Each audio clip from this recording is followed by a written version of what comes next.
এই মুহূর্তে টেকনোর হাইপ তৈরি করা স্মার্টফোন আমার হাতে।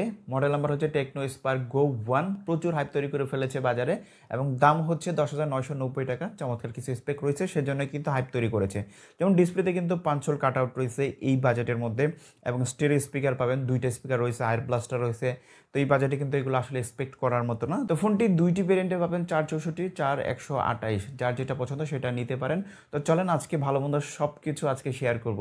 আমাদের কাছে এই ফোনটি পাঠিয়েছে মিতালি টেলিকম। তাদেরকে অসংখ্য ধন্যবাদ আমাদের কাছে এই ফোনটি পাঠানোর জন্য। এবং তাদের শপের অ্যাড্রেস হচ্ছে বাংলাবাজার গাজীপুর, ধনু মোল্লা মোবাইল সুপার মার্কেট, যেখানে আপনারা পেয়ে যাবেন সকল প্রকার মোবাইল এবং মোবাইল অ্যাক্সেসরি। তো প্রথমে এই ফোনটির যেটা আমার কাছে চমৎকার লেগেছে ডিসপ্লেটার মধ্যে 5 হোল কাট আউট রয়েছে এবং ডিসপ্লেটা কিন্তু চমৎকার লাগতেছে। এই বাজেটে কিন্তু এই ধরনের ডিসপ্লে আসলে পাওয়া যায় না, অন্যান্য 8-10টা ফোনে কিন্তু পাওয়া যায় না। এবং স্যামসাং বলেন, ভিভো বলেন, এরা কিন্তু 25-30-এর নিচে 5 হোল কাট আউট দিতেই চায় না।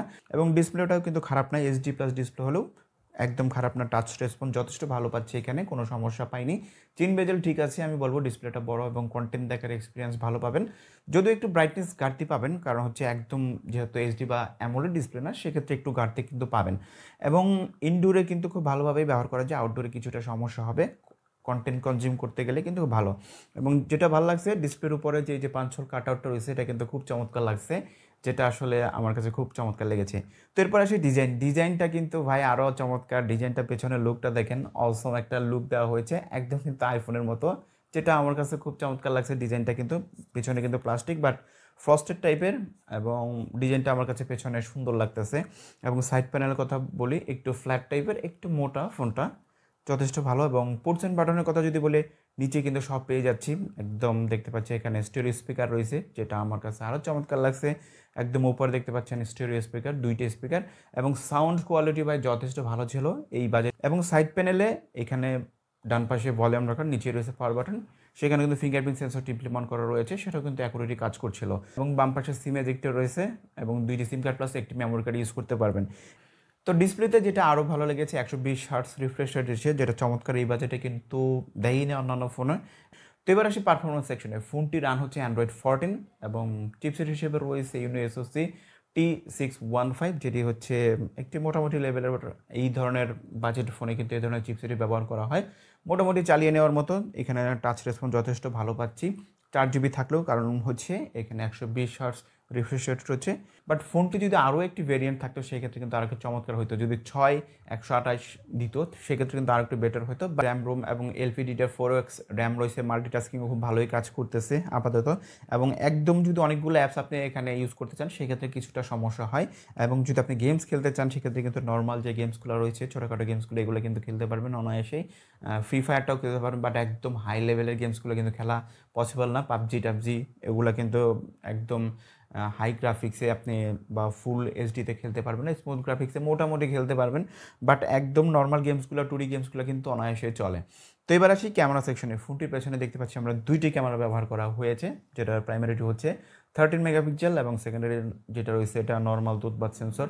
এবং পেছনের যে 13 মেগাপিক্সেলের ক্যামেরাটা রয়েছে, মোটামুটি ভালো ছবি, ডে লাইটে কিন্তু ভালো ছবি ক্যাপচার করতেছিল। এখানে ছবিগুলো একটু পাঞ্চি টাইপের বুস্টেড কালার। এবং পেছনের ক্যামেরা দিয়ে সর্বোচ্চ 1080p 30fps ভিডিও শ্যুট করতে পারবেন এবং স্টেবিলাইজেশন পাবেন না। এবং ফিচারগুলো যদি বলি, ক্যামেরার এখানে অনেকগুলো ফিচার রয়েছে দেখতে পাচ্ছেন। তো এখানে ক্যামেরা দিক থেকে আমি বলবো ইটস ওকে। এবং ফ্রন্ট সাইডে কিন্তু 8 মেগাপিক্সেলের একটি ক্যামেরা শুটার রয়েছে, 5 হোল কাট আউটটা রয়েছে, এখানে কিন্তু 8 মেগাপিক্সেলের একটি শুটার রয়েছে, যেটাও কিন্তু ভালোই অ্যাভারেজ এখানে পারফরমেন্স করছিল।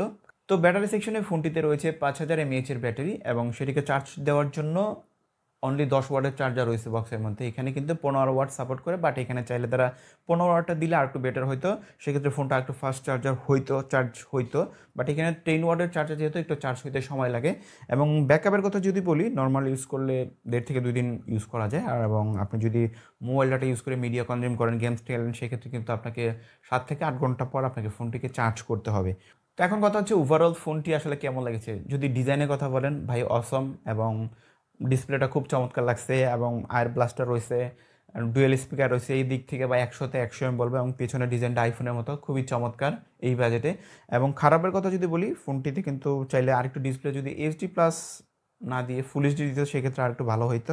আর যেটা হচ্ছে যে ফোনটি যদি আরও একটি ভেরিয়েন্ট করতো 6/128, সেক্ষেত্রে কিন্তু আরেকটু মাল্টিটাস্কিংয়ে বেটার কাজ করতো আমার মনে হয়।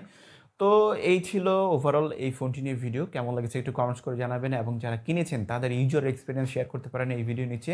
ভালো মন্দ সব কিছু শেয়ার করবেন। তো আমাদের ভিডিওটি কেমন লেগেছে সেটাও আপনারা কমেন্টস করতে পারেন, ভালো মন্দ সব কিছু। তো আজকে এখানেই শেষ করব। খোদা হাফেজ।